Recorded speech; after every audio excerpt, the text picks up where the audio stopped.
Have you ever gone through something difficult at ang unang naisip mo ay, why is this happening to me?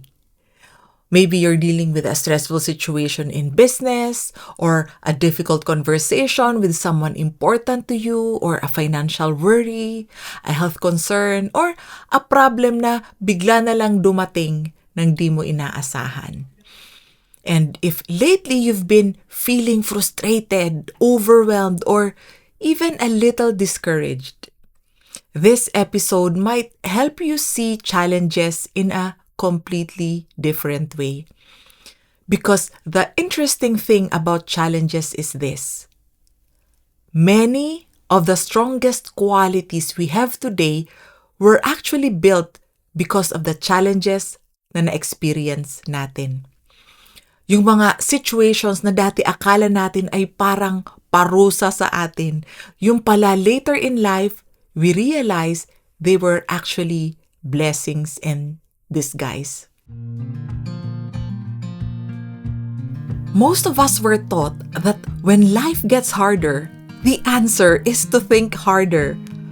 But many of the biggest breakthroughs in my life didn't come from thinking more. They came from understanding the mind and learning how to quiet it. If you're a business owner, leader, or professional dealing with stress, uncertainty, and the challenges that come with growth, you're in the right place. In this podcast, I share realizations about life, work, and the mind, and how quieting the mind helps us think more clearly, make better decisions, and take focused, effective action. Welcome to Realizations with Clarissa. When I look at my own life, I can see this very clearly. The reason we have this podcast today, the reason I'm coaching people on mental fitness, is because of some of the biggest challenges I've experienced. My daughter having Down syndrome, lumipat kami sa Australia and then UK, far from family and friends habang I was supporting my child with additional needs. And also working on my business from home, online, habang yung team ko, yung mentors ko, nasa Pilipinas. And I had very little support system nearby. Then, may mga struggles sa marriage before and my own mental health challenges. There was a time in my life when I honestly felt na para akong pinagkaitan ng tadhana. Nakakainis, mabigat, may mga moments na, Lord, why me? Pero nung natutunan ko tong sinishare ko sa inyo today, something became very clear to me. Na if not because of those challenges, I would not be here talking to you today. Those experiences pushed me to ask deeper questions na why am I feeling this constant stress? Why am I unhappy even when things look okay from the outside? Is there a better way to live and work? And it took me years to find the answers, and honestly, I'm still learning. But if not because of those challenges, I would not have developed the strengths, understanding, and skills that I now use to help myself and other people. So today, kapag may challenges, something inside me has changed. Hindi na ako agad nagpapanik. Because I know something important. Every challenge is offering us something. A lesson, a strength, a new direction, or sometimes a deeper understanding of ourselves. So instead of reacting with resentment or stress tulad nung dati, I've learned to become curious. Ano kaya ang gift dito? And when you start seeing life that way, something interesting happens. Your mindset becomes a self-fulfilling belief. So if you believe something is purely negative, your mind reacts with stress. But if you believe there might be a gift hidden inside it, your mind becomes open. And it's so much easier to move forward. And one common mistake that many of us make when facing challenges is this. Kaya nahihirapan makabounce back from challenges. That common mistake is we immediately label the situation as purely negative. Kapag may problem, our mind reacts automatically na this is bad, this shouldn't be happening. I need to escape this as quickly as possible. Ayoko nito, dito pwede. So instead of slowing down and understanding the situation, we go into reactive mode. We overthink, we worry, we try to control everything. We resist what is happening. Hindi tayo pumapayag sa reality. And when you think about it, medyo funny siya kasi because reality is already here. Nangyayari na siya. So the real question becomes, now that this situation exists, what is the helpful response? But often we cannot see the answer immediately because our mind starts creating many interpretations about what is happening. And the thoughts behind this pattern usually sound like, oh, this problem is ruining everything, panira siya. Or if things go wrong, it means I'm failing, I'm a failure. Or I can't be happy, I can't be at peace unless mawala tong problema na to. Or I must solve everything immediately or everything will collapse. And underneath these thoughts is usually one simple fear. The fear of uncertainty. Our mind loves predictability. It wants everything to go according to plan. So when something unexpected happens, anong nangyayari? The mind reacts as if danger is everywhere. But here's the deeper issue. When the mind becomes noisy and reactive, our ability to see clearly becomes weaker. And the strange thing is this.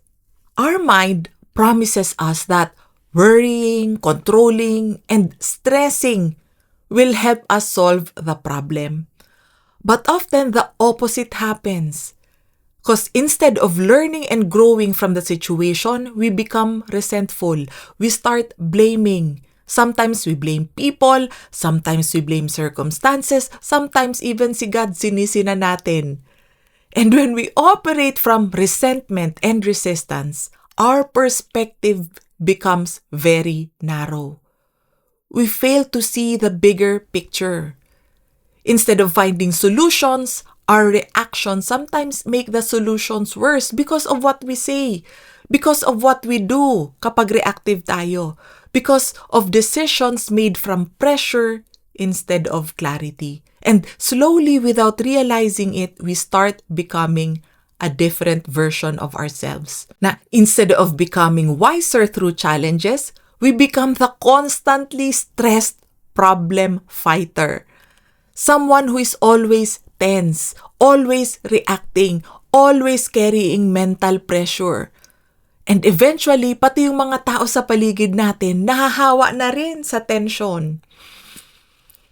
It's just like driving na merong thick fog. O dito sa Scotland, madalas may fog, okay? Imagine you're on the road. And suddenly, the fog becomes very dense. And what many people do is panic. Okay? They want to escape the fog as quickly as possible. Gusto nila mabilis mag-drive, but driving faster in fog doesn't help. It actually makes things more dangerous. So sometimes the wiser move is very simple. Slow down, stay present, let your eyes adjust, turn on your fog light, and slowly, little by little, the road becomes clear again. The road begins to appear again. And the same principle applies to challenges in life. When something difficult happens, the first step is not forcing a solution. The first step is to settle the mind. The easiest way to quiet the mental noise is to go back to the present moment instead of engaging with a constant stream of thought. So, paano ba yung going back to the present moment? It's actually noticing what's happening now. So, for me, I notice my thoughts. Oh, ayan ulit siya, saying the situation is bad. And then I pay attention to my breath or how my body feels. Or I focus on what I'm currently doing. or I focus on the person I'm speaking to. Anything that takes me away from the mental noise. And the easiest way is to focus on what's here now. That always quiets my mind. And when the mind settles, clarity returns. And from that clarity, you start seeing things that were invisible before. And you might notice, oh, there's a lesson you needed to learn, a skill you needed to develop, a direction that is more aligned for you, or even opportunities that you would never have explored if the challenge didn't appear. So a healthier belief sounds like this. Every challenge carries a gift that can help you grow. And this doesn't mean that the situation is easy. It simply means you are willing to look deeper. And sometimes the gift is a strength of character you needed to develop. Sometimes it's a new knowledge or skill that will help you for many, many years. Sometimes a challenge pushes you to explore solutions. And in that process, you discover opportunities you never considered before. And when you approach challenges this way, 3 powerful things begin to change. First, our work improves because instead of reacting emotionally, we become curious. What is this situation trying to teach me? And second, our relationships improve because we become calmer with people. Conversations become more productive instead of tense or defensive. People feel safer speaking with us even during difficult discussions. And third, our well-being improves because instead of carrying constant tension from resisting reality, mas kalmado tayo. And over time, we become a different kind of person. Not someone who avoids challenges, but someone who learns from them. Someone who stays calm in uncertain situations. Someone who becomes stronger because of difficulty. Parang muscles lang sa gym o pag nag-exercise ka. When you lift weights, the muscles experience resistance, challenge, difficulty, and in the moment, it feels uncomfortable. But that resistance is exactly what makes the muscle stronger.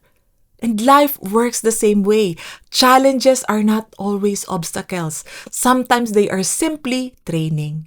Training for wisdom. Training for patience, training for leadership. And imagine what life would feel like if every challenge became a moment of learning instead of frustration.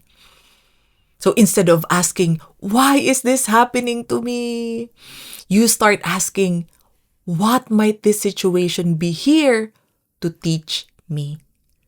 And suddenly, challenges stop feeling like enemies. They start becoming teachers. So try this the next time you face a challenge this week. When something stressful happens, pause. Take a slow breath.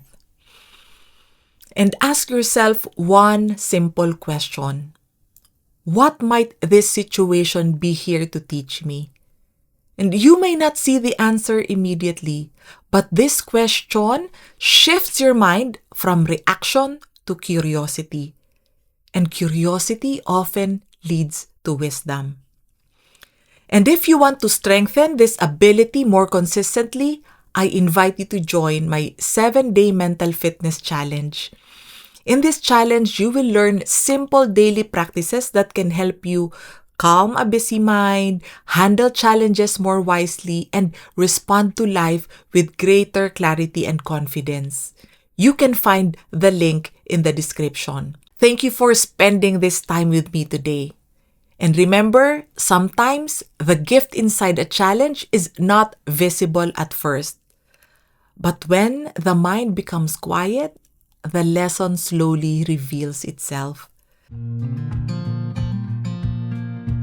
Kung nakaka-relate ka sa episode na to, follow or subscribe to the podcast so you don't miss future episodes. And if you know someone who might find this helpful, feel free to share it with them. And thank you for spending this time with me. I'll see you in the next episode of Realizations with Clarissa. And keep building your mental fitness, because a stronger mind helps us live better and work better.